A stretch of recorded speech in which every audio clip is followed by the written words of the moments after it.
As I said last hour, it begins with absolute truth and recognizing that it is not cosmic goo. We are not objects. We are life. We are creations in his image. And when you understand that, you understand that killing a baby is not something that should be described as an advancement for women. And it hurts us all.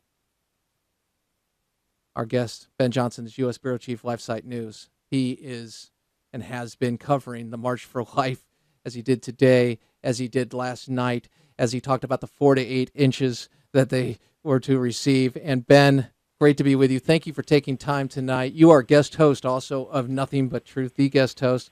So proud of that. Proud to have you. What's the headline there, Ben? Well, the headline is that the adoption was the theme of this year's March for Life, despite the bitter cold weather that we had. Hundreds of thousands of people turned out in order to testify to the sanctity of the unborn, and particularly this year, with the theme being adoption, to promote adoption as an alternative to abortion.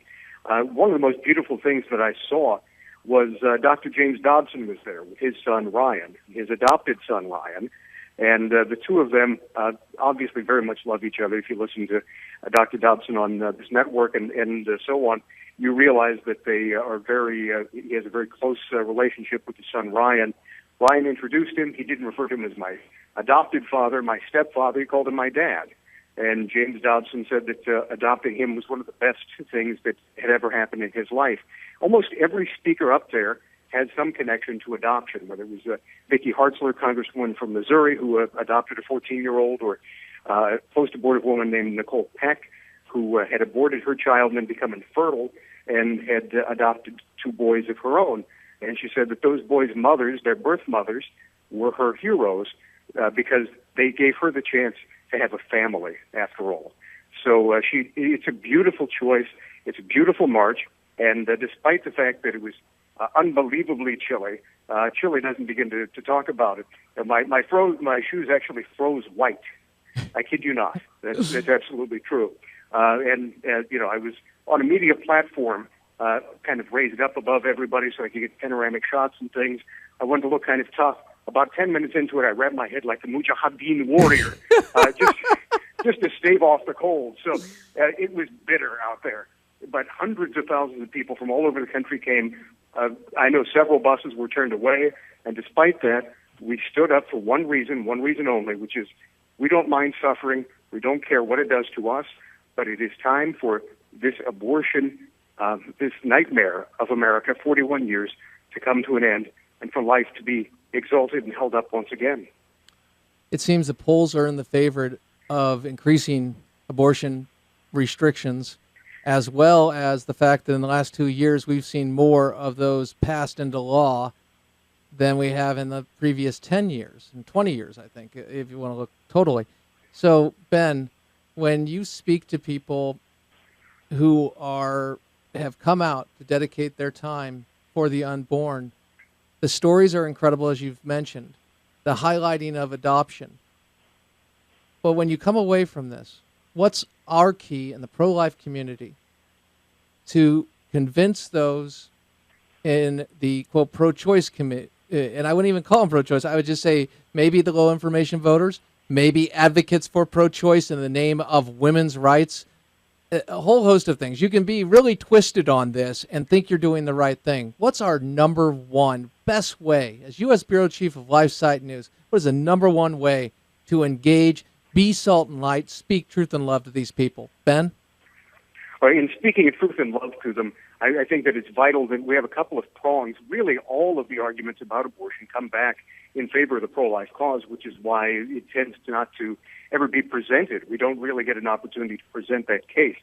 I would say, first of all, that we have to obviously begin with the reality of what life is, when it begins, what science says about this fact. Not faith, not the Bible, although I believe in those things, and I believe that we should talk about those things, but I'm saying it's not exclusively the realm of the Bible. It's not exclusively the realm of faith. It's something that anyone who lives in objective reality can agree on, that life begins at the moment of conception, and we don't kill people for no reason. And that's one place. The other is that we have to realize what this does to mothers. And if you listen to the Silent No More campaign, and Nicole Peck's speech today was an outstanding example of this. She said, as soon as she thought her life would go back to normal, she said, after this, she began to have suicidal thoughts, and very quickly she had 10 lost years in her life where she was grieved. She thought she was worthless. She couldn't really reach out and love other people. Abortion hurts women. It harms them, wounds them forever. We need to realize the impact it has on women, and that's something that touched the heart even of Justice Kennedy. And then finally, we need to realize the beauty and the glory of giving life, whether you choose to be the parent and permanently raise that child, or whether you choose to allow someone else to have that opportunity to have a family and to have the love of a child in their lives, that it is a beautiful choice. And right now we're in a few tens of thousands of adoptions every year, an average of about 1 million abortions per year. There are people who wait in line for years for a child because they love that child. And that is something that we desperately need to change and reverse. All life is sacred, and all life is wanted.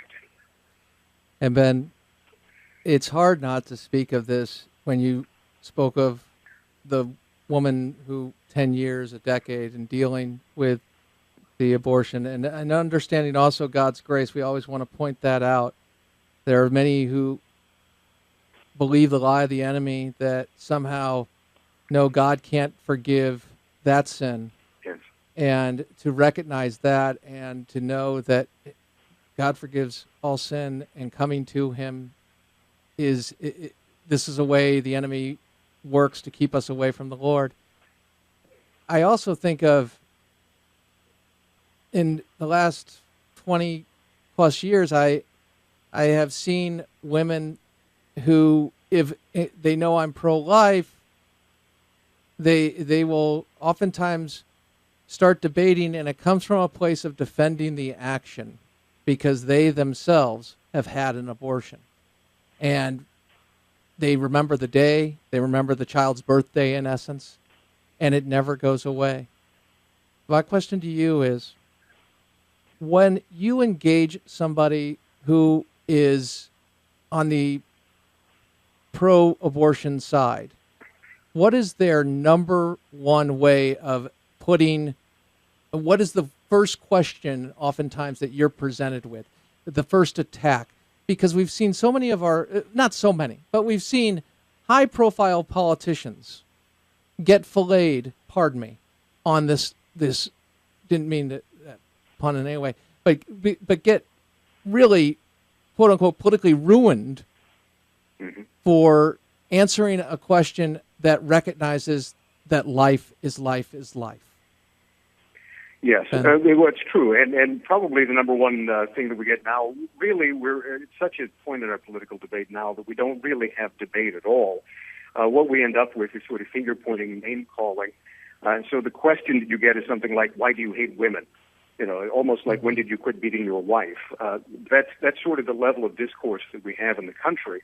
But if I get a sincere question, it is usually from the other side. They will try and put the most extreme spin on it known to man. A case of, a terrible case of rape or something like that, or a young child, and the pregnancy is not viable anyway, and so on and so on. So what would be wrong in this case? And that's probably the first thing that we get. Nancy Pelosi always says that we use the hard cases to justify pro-life. If you listen to the questions they ask when they talk about rape or incest, that represents exactly 1% of all abortions. 1% for rape, 1%, less than 1% for incest. So altogether, we're talking 98% plus of all abortions are not for those reasons, but that's always the question that is asked. And, the reality is, focus back on two things, the child and the woman. Not on the abortion industry, but on the child and the woman. It obviously harms the child, but it harms the woman as well. And we have those testimonies of women who have aborted children, even in the case of rape or incest or other areas, and they end up regretting it for life. And that is what people need to realize. Abortion doesn't make this go away. It doesn't take away the pain or the terrible memories. It simply adds one more terrible memory to this terrible list of grievances that have already been inflicted upon the woman. Ben, in pointing out those things, I just have to say I'm so blessed and so honored you're a part of the program as you are.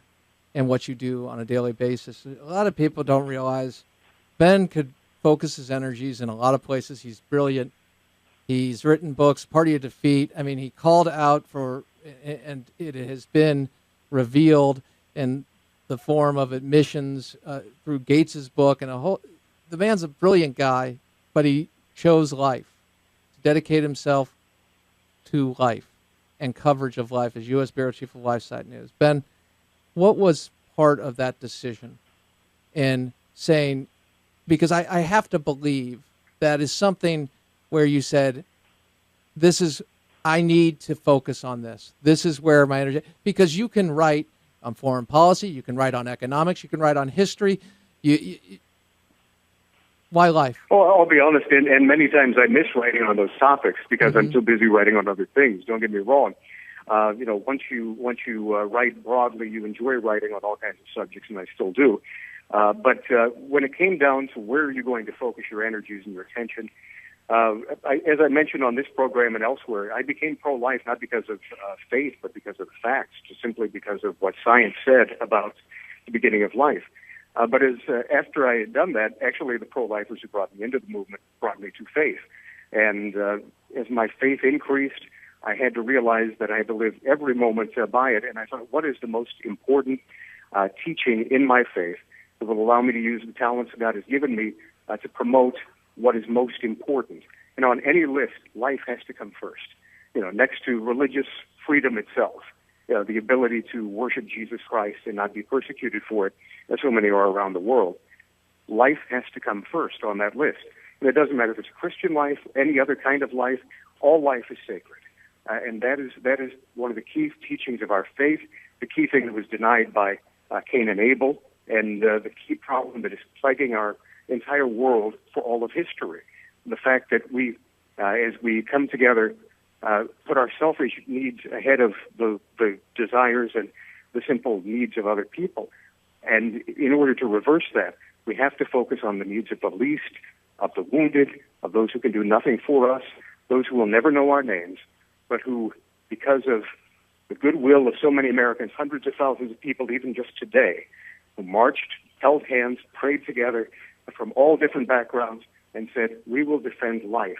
They might have an opportunity to live and to glorify God in their own way.